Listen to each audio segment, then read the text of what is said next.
बीते कुछ अरसे से अमेरिका, कनाडा और उसके जैसे कुछ देश भारत को घेरने की लगातार कोशिश कर रहे थे। कभी खालिस्तानियों को सपोर्ट करके, कभी यह बहाना बनाकर कि भारत विदेशी जमीन पर टारगेट किलिंग करवा रहा है, कभी फाइव आइज कंट्रीज का दबाव बनाकर कि उनके पास तो भारत के खिलाफ सारी इंटेलिजेंस है।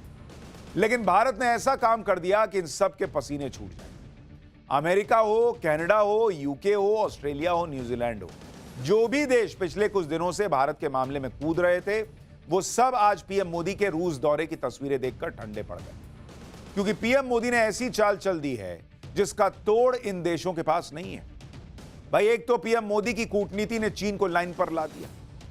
वो चीन जो किसी की नहीं सुनता, किसी के कहने पर पीछे नहीं जाता, उस चीन को भी कहा कि पीछे जा। फिर अब रूस जाकर पीएम मोदी ने सीधा मैसेज दे दिया कि अगर रूस, चीन और भारत एक हो गए तो फिर ये त्रिनेत्र पश्चिमी देशों की फाइव आइज पर भारी पड़ जाएगा। क्योंकि वो तो सोचे बैठे थे कि रूस, चीन साथ हो सकते हैं लेकिन भारत नहीं आएगा, भारत रूस साथ हो सकते हैं लेकिन चीन नहीं आएगा। लेकिन रूस, चीन और भारत, ये ट्रायंगल भी बन सकता है, ये त्रिनेत्र भी बन सकता है, ये सोच नहीं रहे थे। अब अगर रूस, चीन, भारत एक साथ आ गए तो ये जो इन्होंने फाइव आइज बनाई है, 5 आंख, उसको ये त्रिनेत्र फोड़ देगा। इनके आंखों से आंसू निकल जाएंगे। इसके बारे में आज हम आपको विस्तार से पाठशाला में बताएंगे कि यह कैसे होगा। लेकिन पहले यह देख लीजिए कि पीएम मोदी के रूस दौरे पर आज क्या क्या हुआ। वो तस्वीरें आपको दिखाएंगे जिन्हें देश देखकर पश्चिमी देश जल भुन रहे हैं। भारत में भी इंडी गठबंधन को कोई बहुत आराम तो नहीं मिल रहा होगा। इन तस्वीरों को देखकर आज पश्चिमी देशों के कर्ता धर्ताओं की नींद नहीं आई। वो इस बात पर पछता रहे होंगे कि खालिस्तानियों के चक्कर में भारत का विरोध करके वो बड़ी गलती कर बैठे और उस कनाडा का साथ दे बैठे जो अपनी गोद में खालिस्तानियों को खिला पिला रहा है। यार मेरा बाबू खा ले। भारत के साथ संबंध बिगाड़कर अपने ही पैर पर कैसे इन देशों ने कुल्हाड़ी मारी है, आज एक एक तस्वीर प्योर डिप्लोमेटिक मैसेज है, जो अगर पश्चिमी देश पढ़ लेंगे तो उनकी अकल ठिकाने आ जाएगी। अब पश्चिमी देश इसी टेंशन में होंगे कि 4 महीने में पीएम मोदी दूसरी बार रूस चले गए। रूस पहुंचने से पहले बॉर्डर विवाद को लेकर भारत और चीन में समझौता हो गया। पश्चिमी देशों को यही लग रहा है कि पुतिन ने भारत और चीन के बीच विवाद सुलझाने को लेकर दोनों को अपने पाले में कर लिया है। वो इस बात से टेंशन में है कि भारत और चीन दोनों देशों के नेता पुतिन के बुलावे पर रूस में जमा हो रहे हैं। क्योंकि भाई, भारत का स्टैंड क्लियर था, जब तक बॉर्डर डिस्प्यूट नहीं सुलझेगा तब तक चीन से भी बायलैटरल बातचीत नहीं हो सकती, संबंध नहीं सुधर सकते। अब अचानक पुतिन चीन के भी दोस्त, पुतिन भारत के भी दोस्त, पुतिन जिनपिंग के भी दोस्त, पुतिन मोदी के भी दोस्त, और यहां अचानक से बॉर्डर का मसला सुलझ जाता है।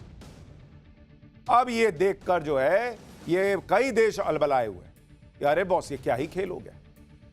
देखिए, जब जब प्रधानमंत्री मोदी रूस जाते हैं तब अमेरिका और उसके दोस्त मंडली की धड़कनें बढ़ जाती हैं। उन्हें हर बार यह लगता है कि कहीं युद्ध में भारत का झुकाव रूस की तरफ ना हो जाए। अगर ऐसा हुआ तो कूटनीति के लेवल पर यह रूस की बड़ी जीत हो जाएगी। पीएम मोदी के रूस जाने पर पश्चिमी देश इतना नर्वस हो जाते हैं कि वो नरेंद्र मोदी और पुतिन को गले मिलते भी नहीं देखना चाहते। अगर नरेंद्र मोदी पुतिन को गले लगा लें तो बॉस ये नर्वसी आ जाते हैं, हंगामा खड़ा हो जाता है।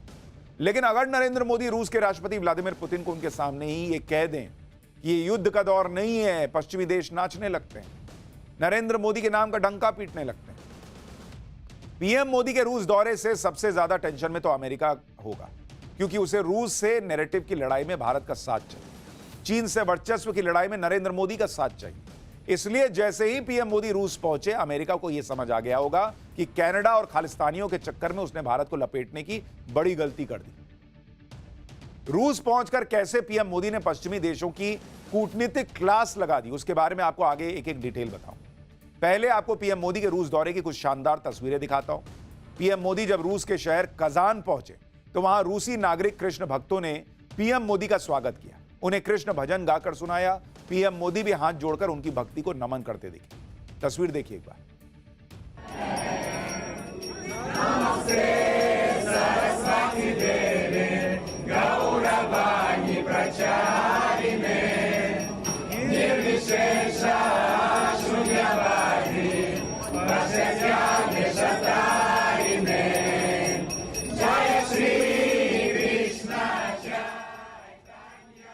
कजान के होटल में रूस के कलाकारों ने डांस कार्यक्रम के साथ पीएम मोदी का स्वागत किया। पीएम मोदी ने भी ताली बजाकर इन कलाकारों का हौसला बढ़ाया।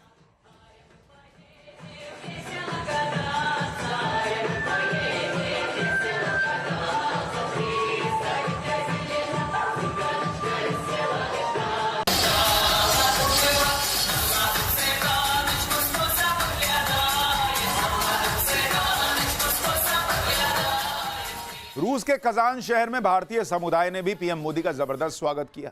पीएम मोदी की झलक पाने के लिए भारतीय समुदाय की भीड़ जमा हुई। हाथ में तिरंगा लेकर लोग भारत माता की जय और मोदी मोदी के नारे लगाने लगे।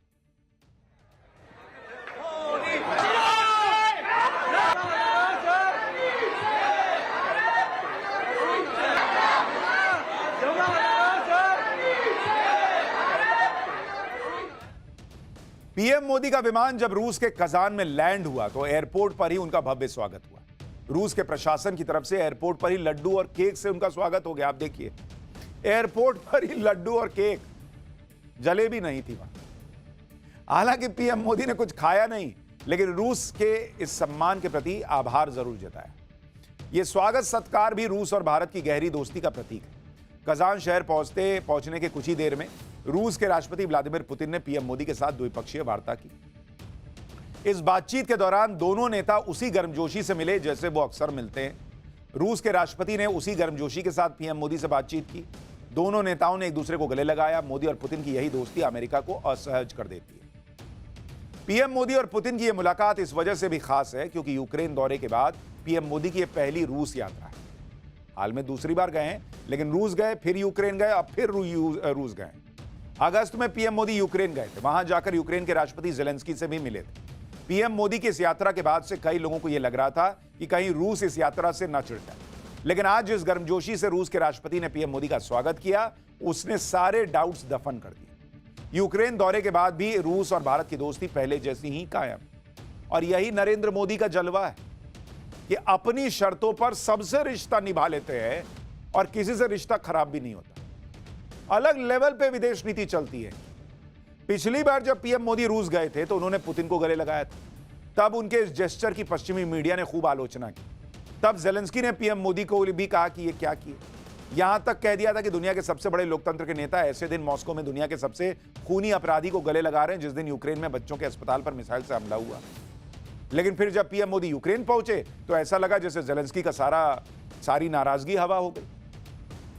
फिर वहां उन्होंने जेलेंस्की को गले लगा लिया तो जेलेंस्की सेट। और यह कोई छोटी बात नहीं है क्योंकि इस वक्त युद्ध का दौर है। हर देश अपना अपना फायदा देख रहा है। हर देश दूसरे देश को दुश्मन या दोस्त की कैटेगरी में बांट के देखता है। ऐसे वक्त में तीसरी बार प्रधानमंत्री बनने के बाद पीएम मोदी ने जैसी डिप्लोमेसी की है वैसे शायद दुनिया का कोई वर्ल्ड लीडर न कर पाए। भाई, जुलाई में पीएम मोदी रूस गए, पुतिन से गले मिले, युद्ध रोकने के लिए कहा। अगस्त में यूक्रेन गए, जेलेंस्की से मिले, जेलेंस्की से कहा युद्ध रोक दो। सितंबर में रूस के जानी दुश्मन अमेरिका गए, अमेरिका गए, वहां बाइडेन से मिले, फिर वहां जेलेंस्की से मुलाकात की।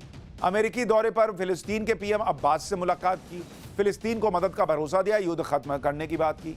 इस मुलाकात के एक हफ्ते के अंदर इजराइल के पीएम नेतन्याहू से फोन पर बात की, युद्ध रोकने की अपील की। फिर एक हफ्ते पहले अक्टूबर में एस जयशंकर को पाकिस्तान भेजा, पाकिस्तान को घर में घुसकर दुनिया के सामने उसकी सच्चाई दिखा दी। फिर खालिस्तान के मुद्दे पर कनाडा का झूठ दुनिया के सामने एक्सपोज किया। और इन सब के बीच यूरोप, अमेरिका और भारत के खुद के बड़े दुश्मन चीन से अपनी बात मनवाई और चीन को बॉर्डर पर कदम वापस लेने के लिए मजबूर कर दिया। और अब फिर रूस जाकर पुतिन से गले मिल लिए। बॉस, आप सोचिए, आप ऑफिस में ऐसा नहीं कर पाइएगा कि मान लीजिए ऑफिस में 4 बॉस हैं और इनकी आपस में न बनती हो तो आदमी इसी में अलबल आ जाता है कि किसके साथ चाय पिए, किसके साथ कॉफी पिए।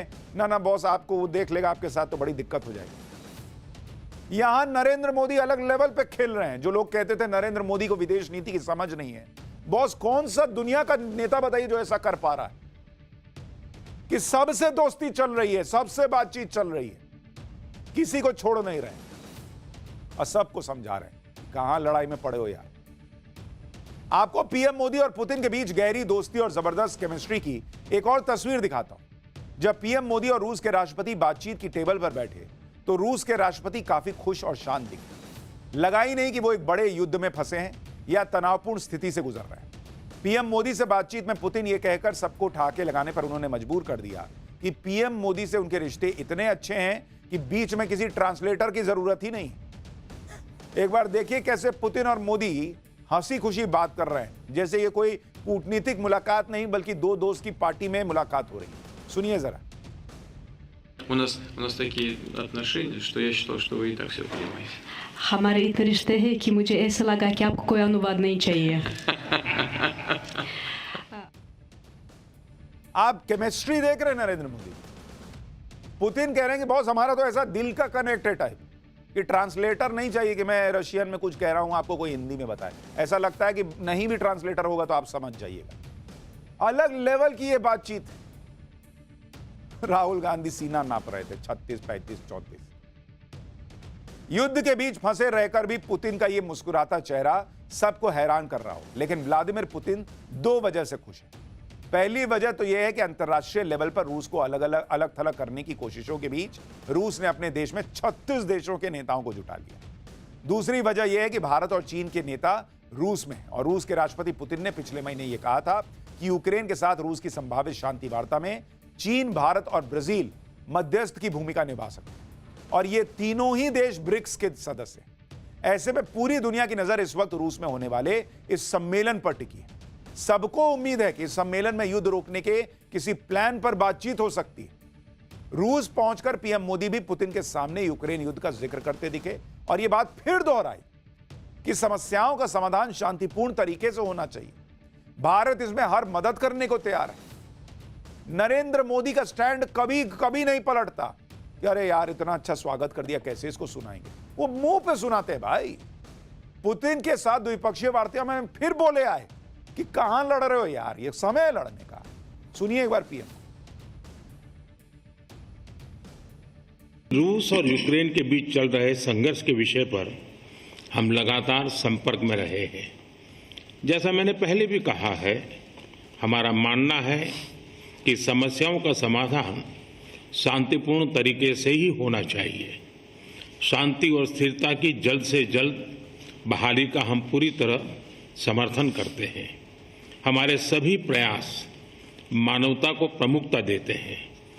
आने वाले समय में भी भारत हर संभव सहयोग देने के लिए तैयार है।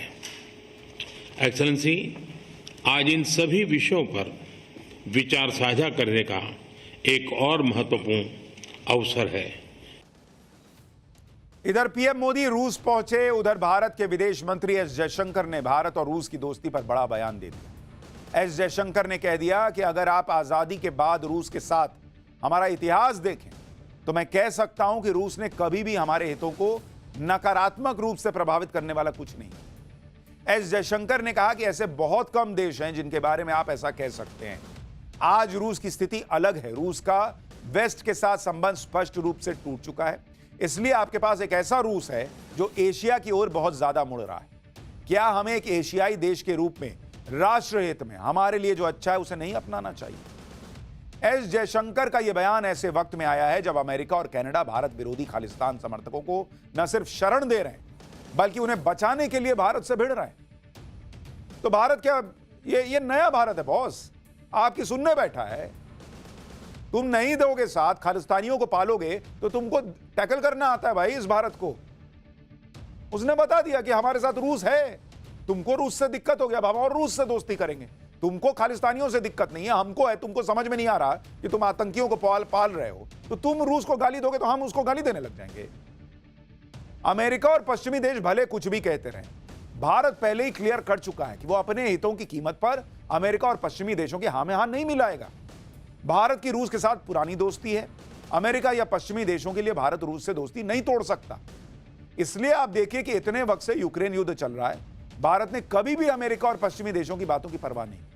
भारत पर दबाव बनाया जा रहा था कि वो रूस के साथ अपने संबंधों को कुछ कम करे, लेकिन भारत ने किसी के दबाव में झुकने से इनकार कर दिया, उल्टे रूस के साथ रिश्ते और मजबूत किए।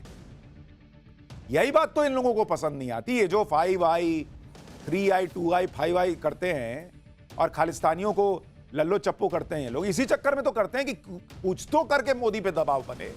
अब मोदी झाड़ देते हैं कि हटाओ ये सब, इससे प्रेशर बनेगा। तुमको घेरना मुझे आता है। रूस और भारत ने 2030 तक 100 बिलियन डॉलर का व्यापार बढ़ाने का टारगेट रखा है। 2024 में भारत और रूस का द्विपक्षीय व्यापार 65 बिलियन डॉलर के पास पहुंच चुका है, जबकि यूक्रेन युद्ध से पहले भारत और रूस का व्यापार सिर्फ 10 बिलियन डॉलर के करीब था। अब रूस और भारत के बीच व्यापार 33% सालाना की दर से बढ़ रहा है। भारत और रूस के बीच ट्रेड तब तेजी से बढ़ा जब रूस ने भारत को डिस्काउंट पर तेल देना शुरू किया। अमेरिका और पश्चिमी देश लगातार इसका विरोध करते रहे कि रूस के साथ भारत इतना ट्रेड क्यों बढ़ा रहा है, लेकिन भारत ने रत्ती भर भी इन सब की परवाह नहीं की, ना ही किसी दबाव में भारत आया। रूस के साथ साथ भारत ने चीन को भी साथ लिया। बॉर्डर पर चीन हेकड़ी दिखा रहा था। चीन को लग रहा था कि वो भारत को पीछे धकेल देगा, लेकिन नरेंद्र मोदी भी पीछे नहीं हटे। बॉर्डर पर सेना की तैनाती बनाकर रखी। 1 साल, 2 साल, 3 साल। जब चीन को लग गया कि अरे बॉस, ये वो भारत नहीं है जो एक जमाने में सोचता था कि चीन के बॉर्डर के पास इंफ्रास्ट्रक्चर बना देंगे तो चीन से रिश्ता बिगड़ जाएगा, चीन हमला ना कर दे। ये वो वाली सरकार पहले वाली तो लग नहीं रही है। तो मोदी सरकार है, ये तो हिल ही नहीं रही, ये तो हट ही नहीं रहा आदमी। ये अपनी सेना को पीछे हटाने ही वाला नहीं लग रहा। राहुल गांधी बोलते रह गए कि नरेंद्र मोदी चीन से डरते हैं। चीन को ना समझ में आ रहा था कि कौन किससे डर रहा है, तो आज चीन मजबूर होकर बातचीत की लाइन पर आ गया। भारत के साथ जो चीन का लेटेस्ट समझौता हुआ है, उसके बारे में विदेश मंत्री एस जयशंकर ने बताया कि इस समझौते से दोनों देशों के बीच सीमा पर साल 2020 से पहले की स्थिति बहाल होगी। यानी कि साल 2020 में भारतीय सैनिक जिस हद तक गश्त कर रहे थे, अब फिर से वहीं तक गश्त कर सके। बॉस, ये काम चीन से कोई नहीं करा पाया कि उसको कहे धकेल दे गए पीछे जाओ वहां लाइन पर। चीन के विदेश मंत्रालय ने भी इस बयान देते हुए कहा कि दोनों पक्ष प्रासंगिक मामलों पर समाधान पर पहुंच गए हैं, जिसे चीन सकारात्मक रूप से देखता है। अगले चरण में चीन समाधान योजना को प्रभावी ढंग से लागू करने के लिए भारत के साथ काम करेगा।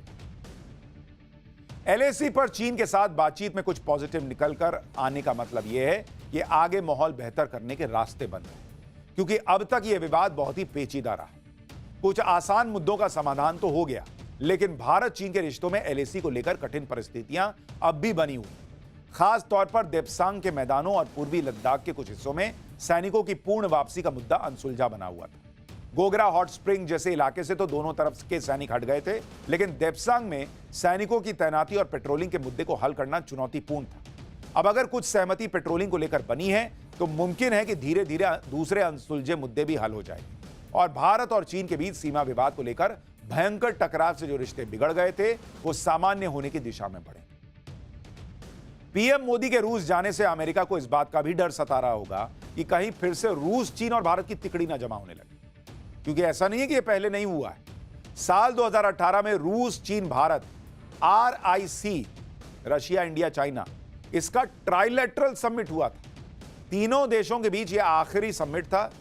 तब चीन के राष्ट्रपति ने तीनों देशों को मिलकर नए तरह के अंतर्राष्ट्रीय संबंधों को गढ़ने की वकालत की, लेकिन भारत और चीन के बीच LAC विवाद की वजह से RIC समिट फिर हो ही नहीं पाया।